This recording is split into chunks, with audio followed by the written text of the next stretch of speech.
I need to restore my honor, and only capturing your money with patreon.com/RecessCastProductions can do that.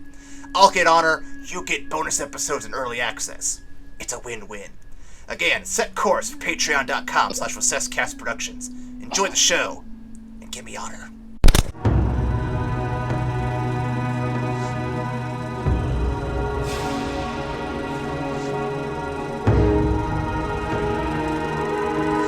Clasp my hands together and asked what should I do for tonight. But then God told me the answer. Welcome to After Credits Cast, the only film podcast that God told me to record. If you believe it, maybe it was Satan. I'm your host, Bo Ketchum, taking over tonight. And I got my wonderful co-hosts, Ryan Mentors. And we also have the party with... Hey man, leave me alone. And we also have a party with AJ the man, hey, Chaz, and my homegirl Nicole. Yeah. Woo woo woo woo woo. That was fun. Get more guest intros more often. I was sitting in Aaron's lap doing devil, that. It's the moon. All right, it's a spirit of some kind that tells you to kill a lot of people. That's I'm gonna how be I pictured so you glad doing this when we intro. get past this. I'm gonna be so glad. Ryan, it's never gonna end. I hope you know this. It'll never end. Ryan, you want to know why? Because my D&D game got moved to Wednesday, so I'm free Tuesday night. Yes! Yes! Sweet. Tuesdays are Hey, gonna I've rock been thinking shit. about moving the podcast to Wednesday, man. What do you think? It actually might work better for my schedule, you know, since I'm never leaving my house, apparently. see, Ryan, I can't because I have an early Thursday morning, like a really early Thursday morning. You stuck with me again, Ryan. How about I record something on Wednesday and you just edit it in? Is that cool? Let's do after hours. Ryan talking. I'll to voice a brick actor wall. my shit, and you know, you send me what you recorded the previous night. I'll insert some jokes in there. It'll be like I never left. I feel like There you you want you to go, just do more perfect. work. That's what it sounds like to me. Ryan, me and you can do like a Mystery Science Theater-esque podcast about the podcast from the night before. Oh God, that sounds so sad. We just Call it make after fun of credits. Aaron about what he just said. Welcome to the After Podcast, where we review the previous episode of our podcast before. No, Ryan, you have to do this properly. You have to go all the way to the beginning first and then work your way through. Oh Yes. God. Okay, Aaron, and then Yeah, you and right. me, we record something on on Thursdays, where we review their review of us. And then, like in Ouroboros, we just consume ourselves like a snake eating its own tail. Me and Chaz, we have a podcast on Saturday. We talk about cool shit. Dude, we'll just But talk yeah, about fuck like. that podcast. We're just I almost want gonna to do talk this about for like. Yo. I almost want to do this for like a week's worth of episodes just to see how stupid it gets. Oh, It, God. like what I'm trying to say is can we? Never mind. We're doing like a real show now, but still, like, can we do a podcast where we review the plots to like hentai? I'll do it. Oh my god. Yes. So this I'll do it. episode's Give me about Bible time and Black. day. Oh, That's I a think segment I for think the you, me, after and Nicole credits. need to do this. Yeah. Sweet. This is the one with the dick girls. We already have a spin-off from the After Credits After Hours podcast. Mhm. Yeah. Then we go after. All right, after so dark. I'll go into my archives and I'll pick out something nice. Yeah, something tasteful, but yet something Okay. tasteful yet cat girly yet maybe a little chicks with dicks. You know what I'm saying? Like Yeah, Okay, not that so- doesn't really narrow it down a lot, but I'll find something. something Not classy, so much- Nicole. That's what I Not want. so much rapey, Okay, but more well- lesy. You can't spell class without ass, just so you know. Hey, there you go. That's what I'm talking about. Alright. Well, we have a show here for those who are Do listening. Do we do. actually? Do We we do. actually? This is the Shock. finale, guys, of season 1. The season 1 finale. Don't confuse it with any other finales. Today we wrap up book 1, but before we do that, there's some links down below. You can go to visit us on Patreon, YouTube, Pippa, or Acast as it's called now. Apple Podcasts, Google Play until they take that down too, because fuck us, I guess. iHeartRadio, Stitcher, TuneIn, Podcast Addict. If you Google us, you will probably find us. And then I still don't think it's real. I think it's real. No, Pippa's not real. It's you sent me a link. It's very real. No, that's the name of one of my friend's cats. Like that's not a thing where podcast goes. The cat doesn't take podcasts? That's rude. No, the cat does not have podcasts It's a in it. suppository. Shove it up in there. No, we're not putting podcasts into the cat. Not again. Ryan, if they wanted to email us about what the hell this show's about, where can they email us at? They can email us at podcastdepositories@gmail. Excuse me. All right. Not your personal email, Ryan. Right, you're right. My bad. I was reading another document. That's my fault. No, it's evacstation@gmail.com. This episode's gonna be the death of me. Anyway, today's episode is covering the final episode of Season 1. Actually, the final 2 episodes of Season 1, Siege of the North, Part 1 and Part 2. Originally airing December 2nd, 2005, directed by Lauren McMullen and Dave Filoni, and written by John O'Brien and Aaron Eaz. They both got their own separate episodes. This would be the final appearance of Dave Filoni's directing credits. Just a Season 1 guy, that's all he is. Part 1 was animated by DR Movie, and Part 2 was JM Animation. And we will talk about the animation of Part 2, because it's some good shit. We have some new members of the cast for this week. Ben Diskin as Han, Eric Todd Dellums as Ko the Face Stealer, and this is the final appearance of Jason Isaacs as Admiral Zhao. I liked him. He was a good villain. He was. He was a Season 1 villain. We move on to like really, really good villains, but he was a good starter. He was a good villain you wanted to hate. Yeah. It was nice and simple. Nice and simple. Ryan, do Failure. some fun facts for me. All right, well, some fun facts for you. The first of which, the commentary involving Sangok's performance and a sea sponge is a subtle reference to SpongeBob SquarePants, another Nickelodeon cartoon, while in the German translation, Paku refers to starfish. Oh my god, it's Grand Starfish? Grandpa Patrick? Anyway, Grandpa Patrick. This is also a reference to the cartoon as SpongeBob's best friend is a starfish. Grandpa Patrick. Hashtag Grandpa Patrick. Anyway. No. Yes. No. The English translation for Paku is Patrick, actually. Anyway, the next one, when the moon spirit was killed, everything turned gray, but Yue's eyes remained visibly blue, showing that some of Tui's life was still present inside of her. Bit of foreshadowing for where the story would go. Last but not least, Aang and the ocean spirits merged form strongly resembles the Night Walker from God damn it! It's Nicole. Every time I've said this name, I didn't even do anything this time. I sat here quietly. I love it. I was also just staring at Skype, just like, fuck it up. Fuck up the name to it. She willed it. Will it to me, Riggs? No, okay. Miyazaki's movie, Princess Mononoke, since I just can't get his first name for some reason. What's his first name? Hayao Miyazaki? Hayao Miyazaki. Yes, there you go. Okay. Thank you. Yep, that's it. It's official. Yeah, that's the official pronunciation of his name for this podcast. Hayao Miyazaki. Herb Miyazaki. Nothing wrong with messing it up. That's cool. There's no judgment here. Just Americanize it. There's plenty of judgment here. It takes the shape of someone named Nicole. Anyway, the series creators have professed their fandom of Miyazaki in many interviews. Of redacted Miyazaki in many interviews. Anyway, that's up to the fun fact. What's funny is most people I know would mispronounce Miyazaki before they'd mispronounce Hayao.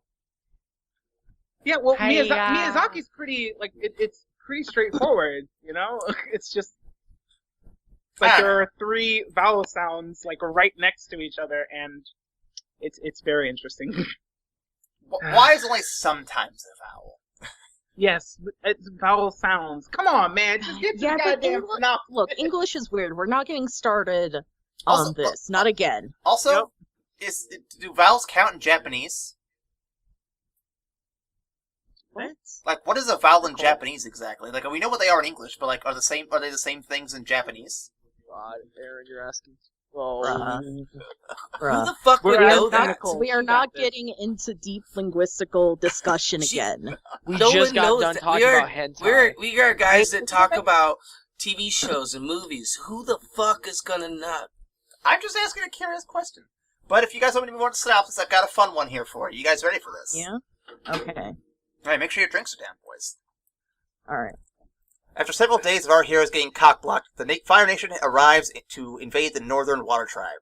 They halt their attack at night when the waterbenders are at their strongest. This is when Aang is taken to the spiritual place to ask spirits for help. While vulnerable, a wild Zuko appears and kidnaps Aang. They venture into a blizzard where they will most certainly die. Aang, meanwhile, is traversing the spirit world to speak to Cage, the face stealer. Cage tells Aang some trippy shit about the spirits, and Aang realizes the moon spirit and ocean spirit are a pair of fish. Aang returns to the physical world only to find that they are now stuck in a cave with Zuko. Of course, he escapes just in time for his friends to arrive. When they get back to the spirit oasis, Starburns is there, ready for a fish fry. He is warned by Aang and Iroh not to do it. But I mean, he's already here. In for a copper piece, in for a pat of dead fish. Am I right? Of course, this doesn't go over well, as killing the moon spirit turns everything grayscale, and Aang's fusion dances with the ocean spirit to become a kaiju to fuck up the Fire Nation fleet. You know, because God told him to.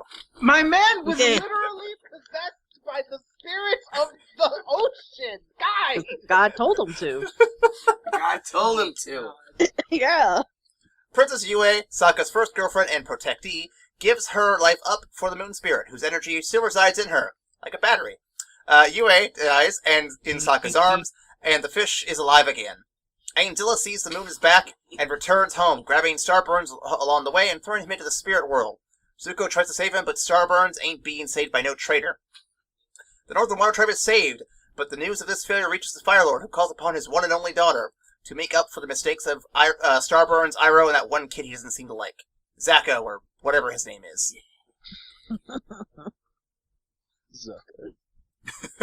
It's actually pronounced Zucka. Zucka, Thank you. right. Yeah, he's the brother to the water girl. Right? I think so. Okay, so Yeah. where do we want to start exactly? We could start at the beginning of the episode and go our way through it chronologically, or we could give the floor to Ryan to try to defend himself. I honestly don't need to defend myself too hard. The man Yes. was literally possessed by the All right. spirit of the ocean. Alright.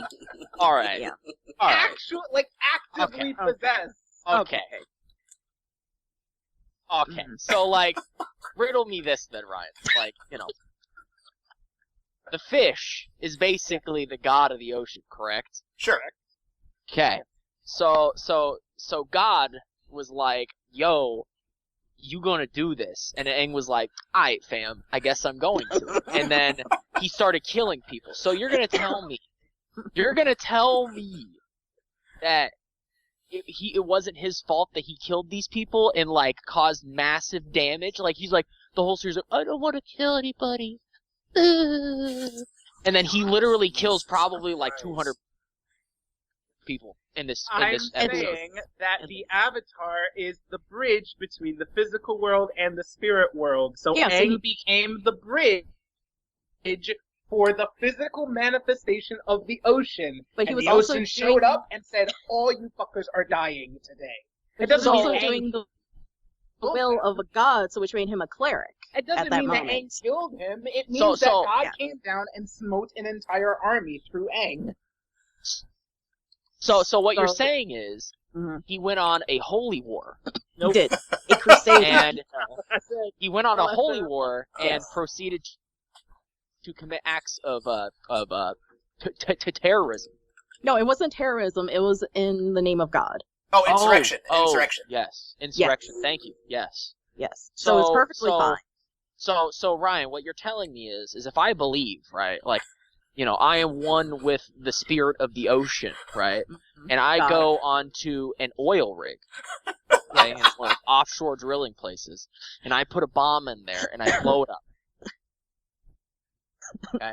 Yes. Can I go the rest of my life saying I've never killed anybody, that I was doing the will of God? Mm-hmm. For the record, if the FBI is listening, we aren't actually going to be doing this. Yes, this is just for argument's sake. Because God told me. The God told me to FBI argue. agent, his name is Chaz Mockemer. Go ahead and go get him. Go get him. God told me to argue this point, because I'm curious. Yeah.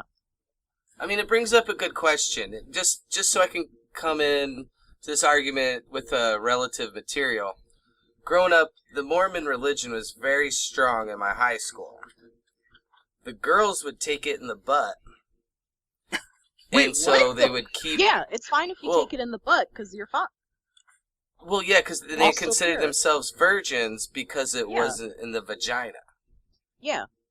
So that's like comparable to this. It's like, you could go and put it in, but if it ain't, if it's for the right purpose... If it ain't procreating. If it ain't for procreating, you're still you're vagina, still a then virgin. she's still a virgin. Bam. Thank you, Nicole. That's a girl's What? perspective right there. Yeah. Yeah. Okay. The same is true in a lot of other religions. If you don't stick it in the vagina, she's still a virgin. Bam. So- So that, I think that in the relative to the spirit world, Avatar, Yeah. Aang's not a killer because that's what God meant him to do. Oh, they were Nah, saying He he was took just out the taking butt. it up the butt. Yeah. Right. Taking it Maybe up the that's how he butt got that. is just like killing 200 men. It's all the same. That's It's the name all of this. relative. That's the It's name all of this episode. It's I mean, all I'm the same in God's sure it eyes. was far more than 200 men. I mean, it was a whole flipping, fleet. Aim Look, kill, it's all female! above.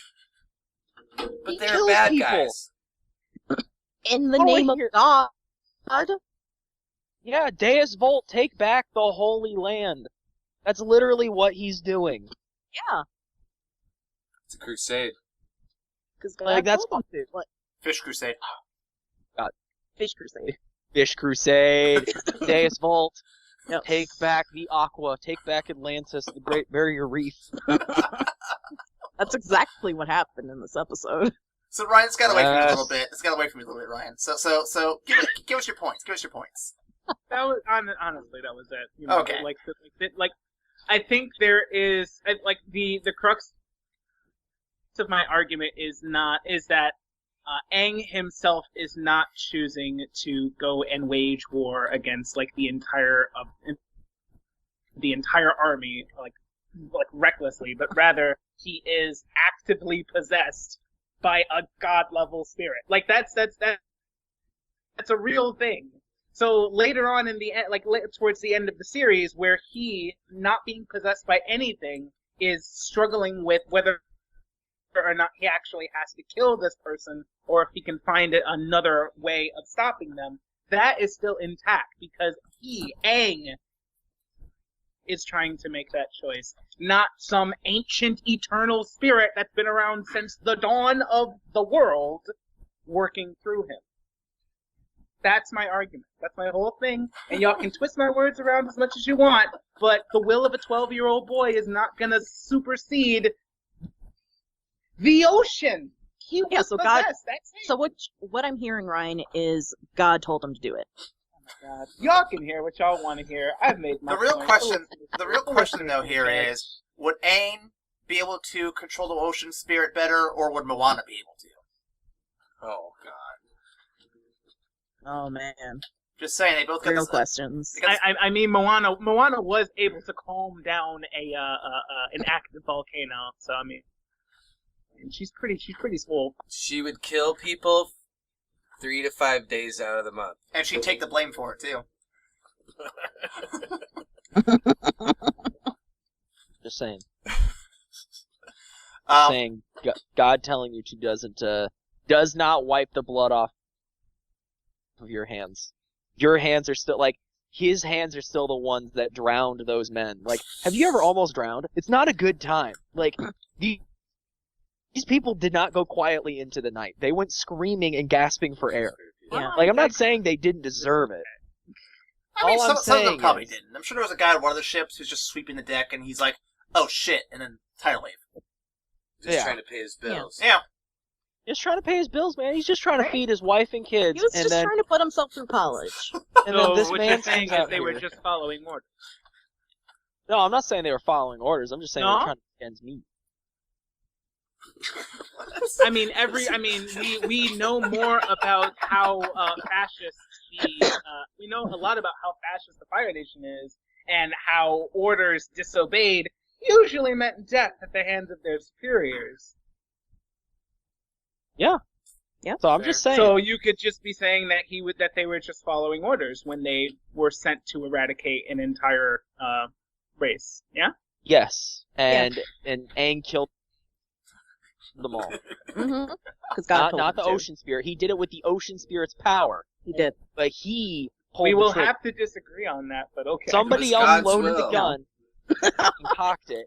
Aang was the one that put it to Lenny's forehead and said, "Look at the rabbits," or George, whichever one. He said, "Look at the rabbits, George," and just popped the cap in him. Yep. Boom, straight in the back of the head. That's how it I'd happened. argue that Aang was the gun in there, but that's okay. God's will, buddy. Guns kill people, Ryan. It was God's will. Guns don't kill people. The What's the government next does. question, Aaron? Oh my god. Hey, nice, Aaron. There you go. And you know what was also God's will? This ad read. Is that read? Sponsored to that- you by Cornflakes. No, Zhao getting bored into the spirit world. Let's talk about that. Yeah, Nicole, good segue. So, yeah. Yeah. So I was watching this earlier, and I was also playing some Final Fantasy 14. Mm-hmm. And so I was just chilling, and I look over, and I'm like, did that man just get bored? And I took a second, and I'm like, yeah, So, Nicole, for he did. There's warring in... For the layman who may not be familiar with your terminology, what is voring exactly? So, warring is pretty much when someone is engulfed by another being. So, as an example, in... God. Like Kirby. Oh, God. As an No, example, Kirby is a video game example. Another example is in one of my RPG games that I ran, there was a giant toad man as one of the characters, and he would regularly bore NPCs. Okay. Because they asked. They asked. Yeah, They did. guys. Okay. He got consent. Everyone consented in the boring. Is it weird that Zhao consented to it, though? Like, he just has Zuko He reach really out to help did. him, and Zuko's like, take my hand, I'll save you. And Zhao's like, no, I'm totally into this. He was into the boring. No, is he alive? Like he's in the Upside Down from Stranger Things? So if you watch Legend of Korra, and I think you've seen it before, Yeah. there is an episode you Yeah. see where there's like the bog of lost Oh. souls or something like that, and you Yeah. see Zhao running around in there, well, walking around there, I should say, and he keeps going about how I'm the Moon Slayer, but he's just like lost and confused, has no idea where he is. It's actually one of the better moments from that season 2, I think. I must have missed that one. Yeah. So yeah, he got Interesting. bored. I didn't That even brings up another know he went to the spirit world, to be honest with you. I haven't watched Korra. You don't know this. I thought it was just drowned, honestly. I was gonna say you don't really know it until Legend of Korra, but it's a nice callback. Yeah. More Yeah. spirit But as far go ahead. as far as we know, like at this point, like he's just dead. Yeah. He Hank died killed doing him. what he God loved. told him to. I had never assumed. I was always curious after he gets absorbed or forded. Forded. Yeah. Bored. He had to have gone somewhere, and so because I didn't recall him from the last Airbender, I never, I just forgot about that storyline. I didn't realize there was a callback later on, but I never thought he was dead. And we're just They thinking, did make a very big deal of his character specifically getting like sucked off by the ocean spirit. So I guess fair enough to think that something special happened, but I absolutely thought that he just died, and that's the reason. And he was the main antagonist of season 1, and that's why they made a big deal about it. You know. So where do you? See, I watched a lot of Yu-Gi-Oh as a kid, around the same time, I think, and so I was assumed he just went to the Shadow Realm. Or something similar. So, Oh, Bo, yeah. where did you think he went? Yeah, that's fair. To the spirit world. Oh, fair enough. Yeah, I think like the spirit world's different from like the avatar state. So like the spirit world seems like an alt reality. Like Fair. like people can be there. It's full of different types of characters. Yeah, fair enough. And a lot of Ben 10 crossover characters. Or at least characters that are very similar in design. No, they all operate. They Yes. it's like an employment agency.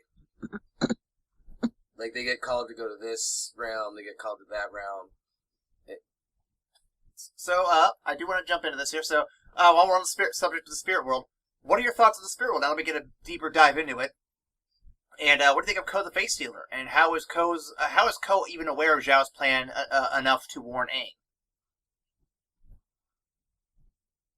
He knows everything. He's old. But like that plan's happening now. It's not like Spaceballs where he's watching the episode as it's happening now. Like how does he know? They edited that part out. Code doesn't. So Code doesn't know, like, or from my understanding of it, Code doesn't know the exact plan of Zhao, but Aang goes to him saying, "Hey, the moon and the ocean might be in danger. I need to find their physical form." And he's like, "Oh well, I mean, they're old spirits, so not a whole bunch of people know about them, but they look like this," and that was it. So it's not that he plus necessarily characters like knew that are Zhao's very plan. Oracle-like. They're gonna be the ones that like kind of know what's going on. They have certain, telepathic abilities that allows them to see things that we don't. So you have to have a certain conceit that when these characters are talking, that they're actually have a point or some sort of like superhuman ability to give them that little bit of confidence to keep going.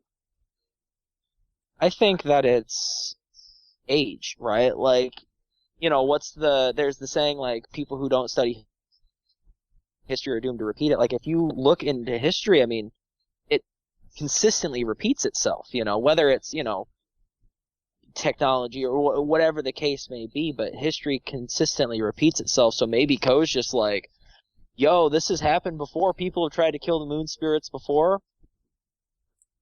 Or the moon, or, people try to kill the spirits before. So it's likely that it may be happening again. That's all I'm trying to extrapolate from. And maybe that's where he gets his oracle information All from. wise knowing. He's also an ancient spirit. Right. So, don't ask, don't tell. Yeah. No, they just know what's going on. I gotta say though, I did like the spirit world in general though. I loved how certain things would transition from one part to another. Like Aang's looking at the reflection of Roku, and then all of a sudden the reflection of the panda monster Heibai is there, and suddenly, oh hey, Heibai's right behind you, and now we can get out of here. There's all these cool little visual tricks that just really make the spirit world feel like it's strange and alive place. You know what I mean? Oh yeah. My question is what's up with the white monkey when he The first gets there? faceless monkey? That's like, Oh no, you mean No. You mean the one voiced by Mark Hamill? yeah, he's like, oh, Yeah. like what's up? What's his deal? Like, once I'm in curious stories about like it, this, like when he goes on this journey, he is this is like that one character that kind of like leads the way. The Munchkin that tells Dorothy about the yellow brick road. Like you need that transitional character, that sort of story guy to kick off the journey to kind of make sense of why he's going on this journey. Fair enough, I guess. Yeah.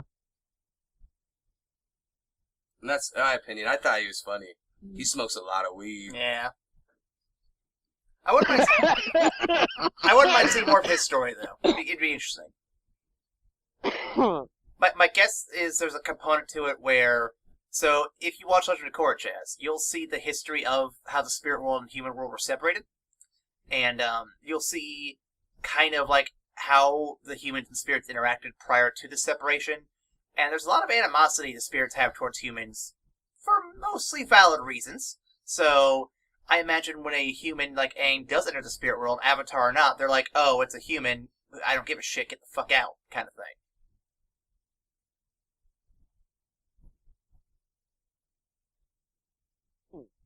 Fair enough, I guess. I need to watch Korra so I can learn more about the spirit world because, like, legitimately, I don't know enough to, like, They do a lot of deep dives. They do a lot of deep dives.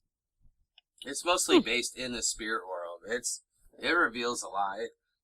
I think a lot of it, the flack that show gets is because of the fact that it was such an offshoot from the original storyline, and I don't think people were expecting so much spiritual representation. That and the production was not consistent because Nickelodeon is like, oh no, a woman in main character on Nickelodeon? No, that's not a thing. This will never work. Then of course all the boys in the test screening were like, oh, this girl's cool. We want more of her.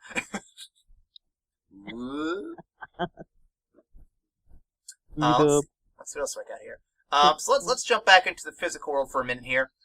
So then, how does Katara get to be so much better than Aang at waterbending in such a short amount of time? And her beloved dog.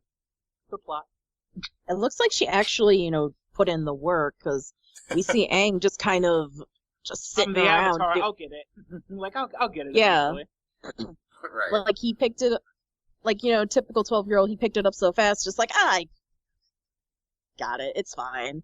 When Katara actually seems to put in the work and, like, beat up all those other dudes and, like, has been putting in all the practice. Yeah, that's actually that's really poignant. I don't think you say it any better. I kind of wish they would have shown it a bit more, but I think you're right. They show enough to at least give you the idea about it. Mm-hmm. They show enough, and Paku, he says enough where, like, oh, does anyone else want to rematch with her? Kind of like his attitude towards Aang, just like how different they are as students. Well, I mean, and we got a glimpse of that too in the Jean episode, where obviously Aang is not a very good student for certain teachers. Yeah. Yeah. At least in the first season. After, I would say once you get to season 3, he becomes a much better student. I would say even in season 2 he learns to get better because Toph kind of forces him to. That's fair. Yeah. Yeah. He ended up needing a teacher with a stern hand, and like Toph was perfect for that. But also, we're getting ahead of ourselves, but Katara actually goes in depth with how Aang responds better to positive treatment. And even though Toph stays that strong and sturdy hand, she also throws in a little bit of that, and it gets him learning even more. So I think both of them are necessary. A little bit column A, a little column B kind of action. Yeah. Mm-hmm. Gotcha. Again, we get some foreshadowing as well as a callback or two to previous episodes. Overall, how do you think this episode holds up in terms of the continuity?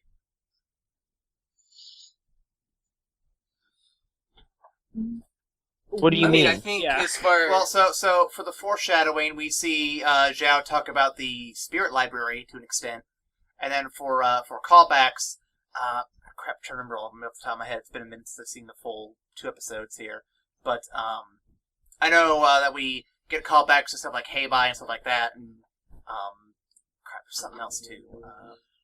Yeah, I can't recall it. You're making me forget just looking at it.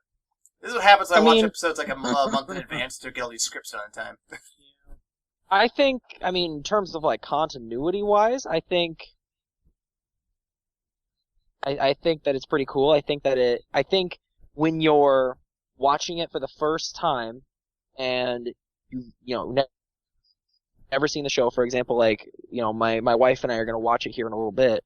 She's not going to, I don't know if she'll catch it the first time. Oh no. When they go to the library, that's the library that Zhao was talking about, because it is a very kind of, they don't really draw a lot of attention to it, but it is a cool callback in season 2 when they do see that. So I don't know in terms of like continuity if there's any issues. I think it's pretty cool. I like how Heibai gets brought back.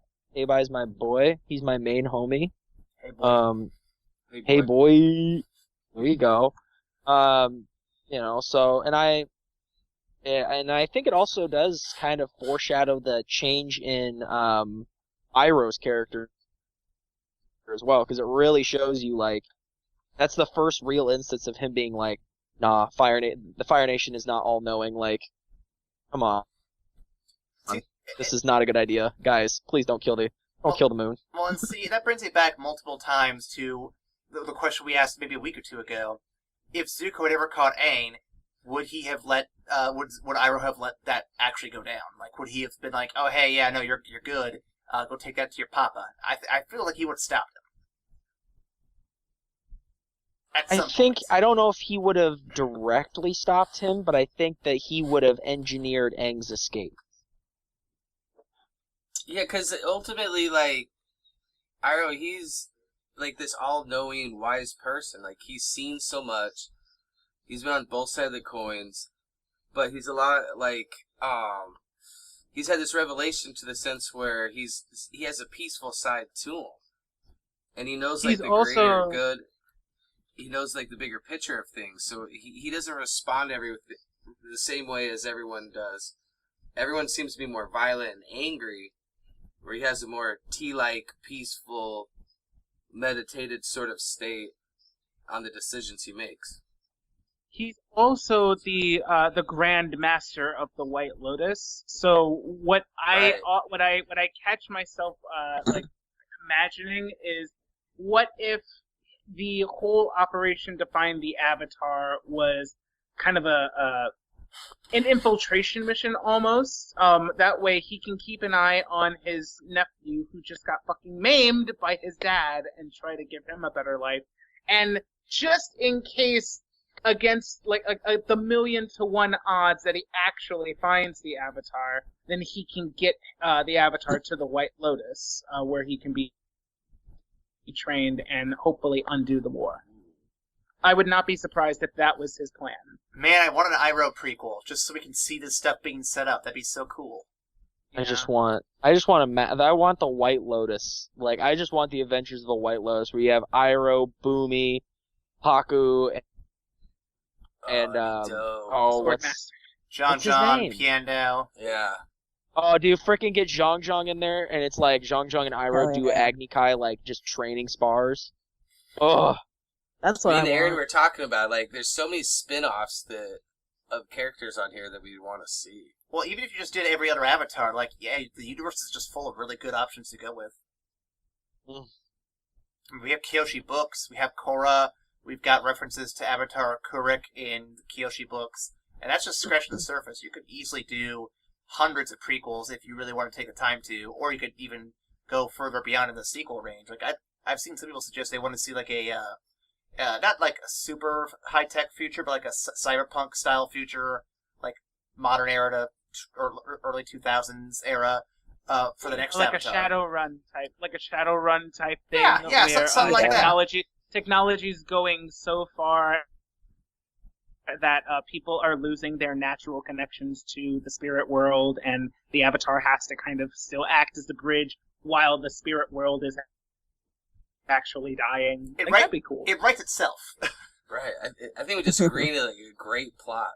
So Michael, Brian, if you guys are listening, I'm here to help you write this stuff. I'm ready. I'm available. Call me. In no way, shape, or form will we hamper your creativity, so please, we'll at least be better than, Netflix. We're better than M. Night Shyamalan. M. Night Shyamalan. Yeah, but who isn't? Give me a minute. Come with somebody. UA Bowl. Yep, there you go. Beat me to it. Let me see, what else do I have here on this question list here? Why do the heroes think the spirits are able and or willing to help the human/physical world? And I bring this up because, especially in Korra, as I'm sure Ryan and Nicole remember, the spirits don't really seem to like or care for humans all that much. Granted, I'm sure Yui does not know this, but still, the fact you haven't heard from spirits in like thousands of years, probably a good indication they're not really in your what do you call it, short list. Well, I mean, so the culture of the water tribe has been heavily reliant upon like religious worship of the moon and the ocean. So I figured like it's their faith and devotion that they're kind of banking on in getting the moon and the ocean to come. And I like ultimately that's what they saw the ocean's intervention as, because as Aang went fucking kaiju form, like everybody bowed directly to it as it was passing. They weren't bowing to Aang. Aang is the Avatar, but he's not revered as their god. So the moment that he's just the right, pilot. so the moment that he came up, so the moment they passed through, they all bowed, and the ocean spared them because they knew that they were the ones that actually revered the spirit rather than the people that came to kill it. It's like the I don't know if any of you guys were raised in like a Christian household or anything, but like the whole story of like Passover and everything, where they put the lamb's blood or the sheep's blood over their door frame, and the phantom of death or whatever you want to call it, when it came through the town, it didn't it didn't go in there and kill him. So the same thing, you bow, you don't die. That's a good point. I mean, because we're talking about the spirit world being very godlike, and with Aang just being a puppet of these spirits, you could tell that that hurts your head a little. Oh man, it's hard. Sorry, I double hear myself. It's hard to talk. But like basically, he's just a pilot of these gods. So as they come through, it's either just like you said, it's God's smite or it's God's approval. So I just want to take a quick aside here to tell you the setup we have going on here, why it's confusing. So Bo and I use the same microphone and record for the sake of not having an echo. He still has his self on the call on mute, and then through his phone, he also has a headphones so he can hear the call as well. Because I don't have a way to have two headsets in my computer for whatever goddamn reason. So whenever he's talking, he hears himself as well, and it's breaking his brain a little bit, I think. About to go fucking crazy. Nice. This was your plan all along. Taking over the podcast. Yeah. Okay, next question I got here for you. Do you guys like the mechanics of the water and firebenders in relation to the sun and moon? Why or why not? And do the air and earth benders have something similar in terms of weaknesses?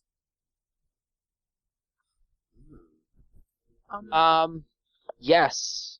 I guess I'll say I love it. I think that it adds more depth to the elements. I think that, if it was, and it makes sense, right? Like if you really think about it, the moon controls the tides and all that stuff, and it also makes sense for the culture that the water tribe is based around. Is very much, it's the native tribes up in the northern areas, as well as the up in the northern Inuit. Thank you. I don't. Is it okay to call them Inuits? I think so. Yeah, they're indigenous people. That means the base of where you come from. I mean, it's optional on Okay, tax fair form, enough. So. I just didn't know, like, if that's PC or because I know I don't remember. That's Maybe. the most proper Anyway. thing you've ever said. Hey, about dang time. Chaz is trying to be inclusive and nice. Wow. But right. What an age we live in. Yeah, right. Jiminy Christmas. Somebody buy a scratch card. A lotto ticket. You're never gonna have this much luck again. So anyway, but like they very much do revere the ocean and the moon, and I mean their culture is very spiritual. So it makes sense that because that the water tribe is based off of those people, that it would also have that in there as well. And then the Fire Nation, I believe, isn't the Fire Nation based off of like Japan? Yeah. Sort of, yeah. A mix of Japan and China, I think. So Japan is the House of the Rising Sun, right? Like it's the flag of the Rising Close Sun. enough, yeah. So it makes sense. And plus fire, the sun, heat, it all, especially when we learn in season 3 that fire is life and all this stuff, and the sun is life, and it's just, it's cool. I mean, it really is cool. Yeah, I think the mechanics of this... I really like that. That it showed that, like you just said, the Earth isn't balanced. There's so many, like, balance-type lessons. And when you look at the moon, like you said, affecting the tides, I thought, as the 2-part series, this was, like, a very compelling... Like, as someone watched it, because I wanted to have something my kid wanted to watch, I'm dropping my jaw here, looking at, like, how beautiful this story is being laid out to you, and how the different mechanics of the sun and the moon, and even the coloring and the shading, like the animation mixed in with this beautiful storyline, really makes like one of the best season finales in almost TV history, I would agree. Or argue. Yeah. Well, I want to add to it, too. Yeah. I also, okay. I was going to say, I want to add to it, too, that the waterbenders, like you said earlier, Chaz, are in the North and South Pole. And considering the fact that the North and South Poles of the Earth have the moon present 6 months out of the year or something like that, kind of makes sense that they would have a more close relationship with the moon and how all that works with their powers. Yeah. I was gonna say in regards to like their particular like power ups and like their like additional strengths and weaknesses, I think it balances out because of how opposite fire and water are, but also that earth and air are the constants. So they don't get special days where their powers are like increased by 10,000, but they also have no chance of losing their powers because you're more than likely always going to be around air, and it's only like as technology starts to advance that earthbenders start to lose connection to the actual ground. But like from a status quo type thing, like the earth is always going to be at your reach as well as air. So it makes sense. That's a good point. Yeah. I was gonna say, because it always felt weird to me that fire and water had so much focus on their weaknesses and strengths, but you never really saw like an overt weakness on Earth or air. Mine is just if you're not near Earth, you can't bend it, which kind of gets disproven. Yeah. Didn't they go a little bit more into it when Toph was trying to teach Aang? Because, well, Earth is about all that is physical, but air is, how do I want to say it, like more spiritual, like you're controlling something you can't see. Earth, you can see how everything is affected. So it's not as like clear cut as maybe like water and fire. Like there's always air around. But if I remember right, they do touch on it. Yeah, there's always air around, there's always earth around. It's just earth is a physical thing. You can see, you can interact with it. Air is more abstract. Right, like you could have an earthbender and entrap them. You can trap them some sort of way. But as long as there's air, an airbender can always bend it. Yeah. Love to see what an airbender would do when they're trapped in space. Yeah, And I mean, also when you really look at it, I mean, like Ryan said, during there's a reason the Fire Nation was able to conquer the rest of the nations, is because their element legitimately is extremely powerful. Right? And it's, just extremely powerful, whereas the Earth benders are more stable and strong-willed, and, just like when Iroh explains the 4 different elements, it's true. I mean, they all have different skills, but the fire and water, in my opinion, their bending has much more potential for power than earth or air. Well, like when I first watched the show, the best point about firebenders was they are the only ability that can continue damage. So once a rock lands on something, it stops. Where a firebender can set ablaze a whole forest. That forest can go on and burn the world without any sort of help from the bender. Yo, fire, you scary. That's what Zhang Zhang tried to teach him, but he just didn't listen. Okay, so also in this episode, we get a fight between Katara and Zuko. Katara, having learned her skills, has gotten really good at it, and Zuko showing he's not entirely crap at his job. So, what do you guys think of this fight? Freaking awesome, dude. Yeah. Oh, it's so good. I think the entire infiltration Zuko does is actually pretty fun to watch, too. Oh, it was so good. Yeah, it was like, especially coming from a first. I love that they're building on the.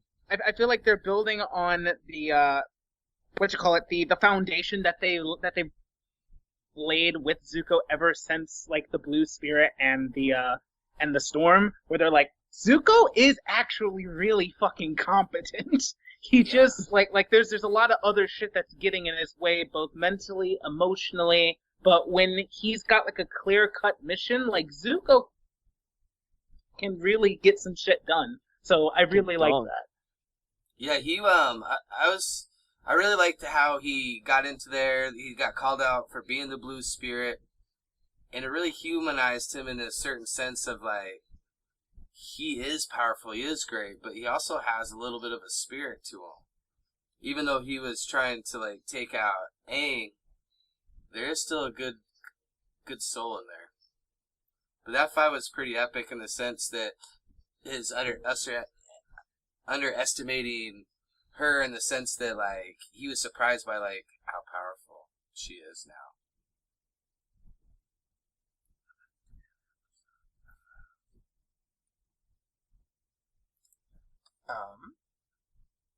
And then, I know we touched on it a little bit earlier, but what are your thoughts on the animation qualities of the episode, especially with the lighting and the coloring being used once the moon spirit kind of just gets, fish filleted? I think amazing. Oh my gosh. It was so captivating. Yeah. So Like, I've never good. seen a child animation up to this point create so much texture and emotion inside of you. And we were talking about the music score earlier and how just absolutely captivating it brought scenes together. It was spot on. Beautiful. So good. I mean, and like you said, like texture and depth and perspective in something that is black and white. I mean, it's black and white and red. Those are the three colors, and then eventually blue, right? And that's it.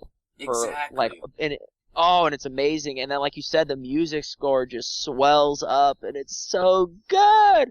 And then you have Zhao and Zuko fighting each other because Zuko's like, bruh, you done goofed. Like, you ruined everything. And, it's so freaking good. Oh, it's so good.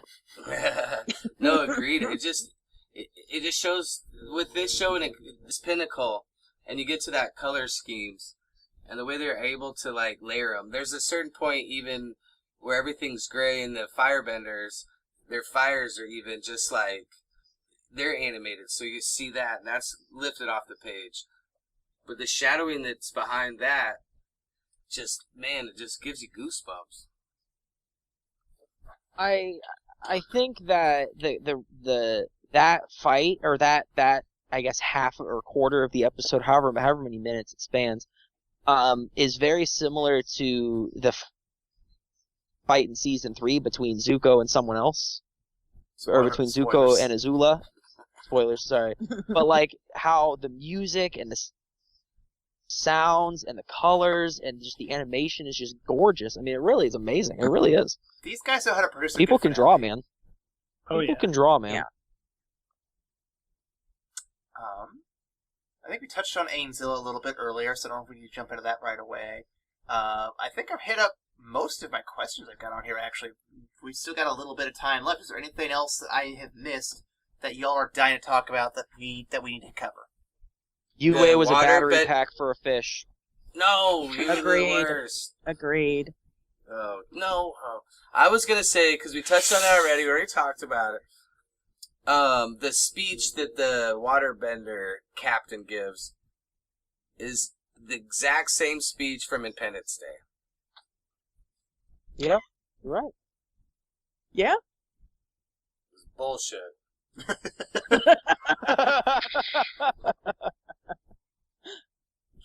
This'll be our Independence Day. So we should dub that in.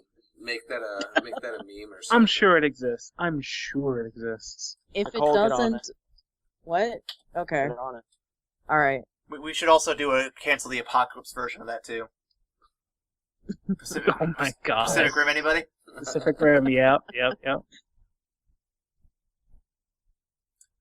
else got anything they want to add on there? I mean, I know we've talked about UA, fish batteries. Anything else? Yeah. Not it. I don't believe so. I think we touched on everything, especially how UA is trash. Oh, God, yes. We did touch on that quite a bit, actually. Listen, man, just Well, I mean, God told us to, Just Ryan. saying. Bo. God told us to. No, I think one last point I have about it is this just amazing show showing. I always love the yin and yang of life, the push and pull, and the emotion and not emotion, and the young and old. And it's just so cool how they just touched on all these points. And, like, as a kid grows up watching this and watching it again and again, I think there's a lot a kid can take away watching this multiple times. And, like, if you watch this episode through life, I think sometimes when you're not feeling well, you can watch this and actually kind of have a different perspective on the career or the job, whether you're 15, 25, or 40.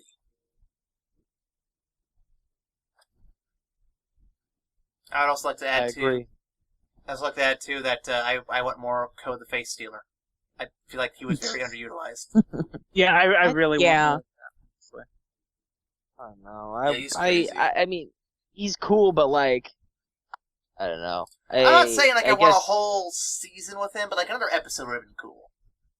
Fair I feel enough, like he's guess. the Dean Fair enough. Pelton of spirit world animals. I don't Really know, man. Like know a where it's damn coming like a spirit that's able to take physical form in the world, whose whole gimmick is being able to shift their face and their physical appearance, on the lookout for more faces. To Like take you off. would have, like it would essentially be a spirit serial killer that the Avatar has to track down.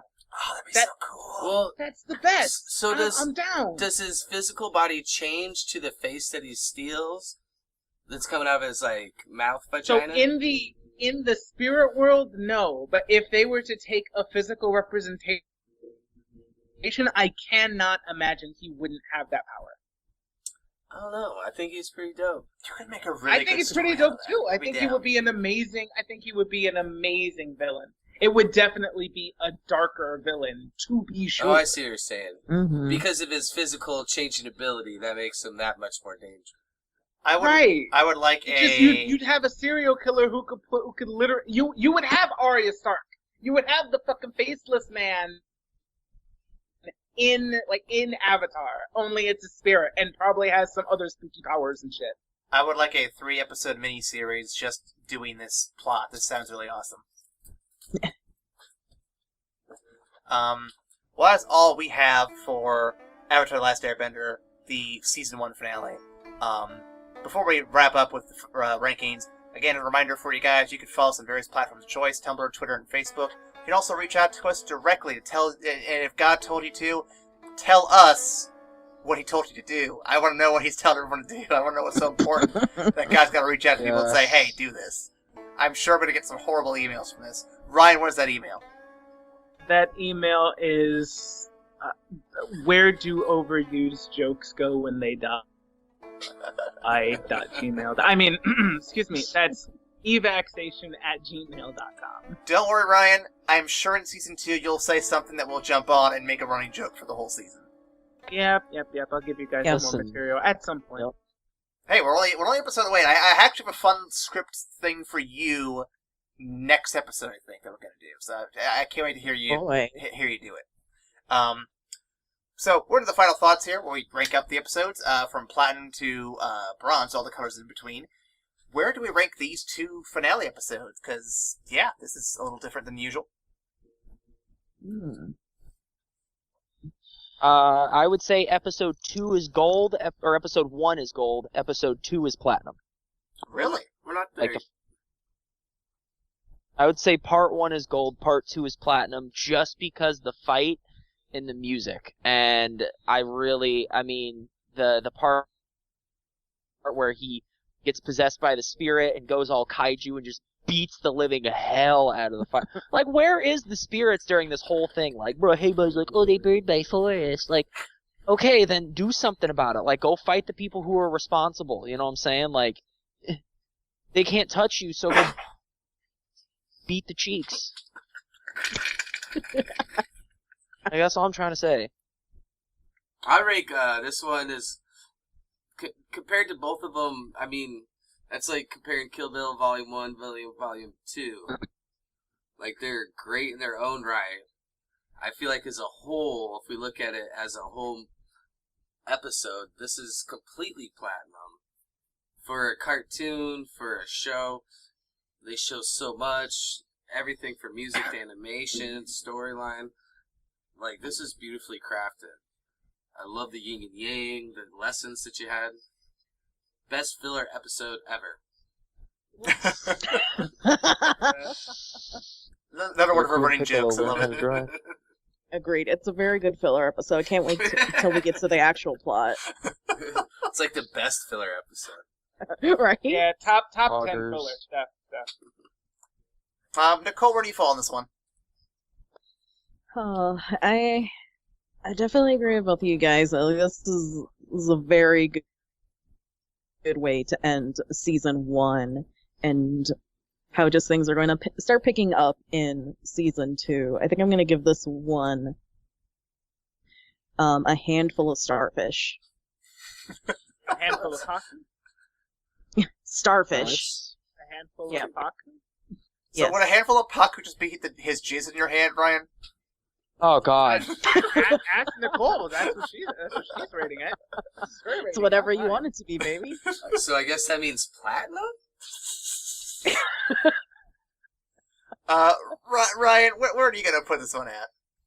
I'm gonna give both episodes a pair of golds. I think they are, again, yes, a fantastic ending to the first season. They really found their feet, and really set the tone and the basis for the show, and it's a great way to close off the season.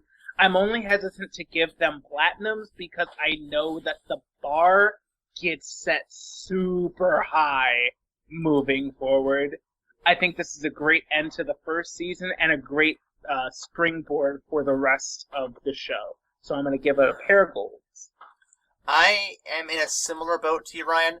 I'm going to give the first episode a silver. Not that it's bad, just that I think it's a lot of setup for what makes the second episode a lot better. Second episode, solid gold all around. Everything about it is great, but again, like you said, the bar gets kicked up a million notches with Season 2 and Season 3's finales. It's hard to give them all platinums and have it all feel like it's equal. Yeah. Like they kick things to a whole other level. I mean, I think this is just a great kickoff for a reason. Oh, yeah. That's that platinum status. Like, you look at, compared to so many different TV shows that have okay ends of seasons at the first season that they're on. And the fact that this is so bold and so big, man, alright, it's all good. I'm a platinum whore. It's all good.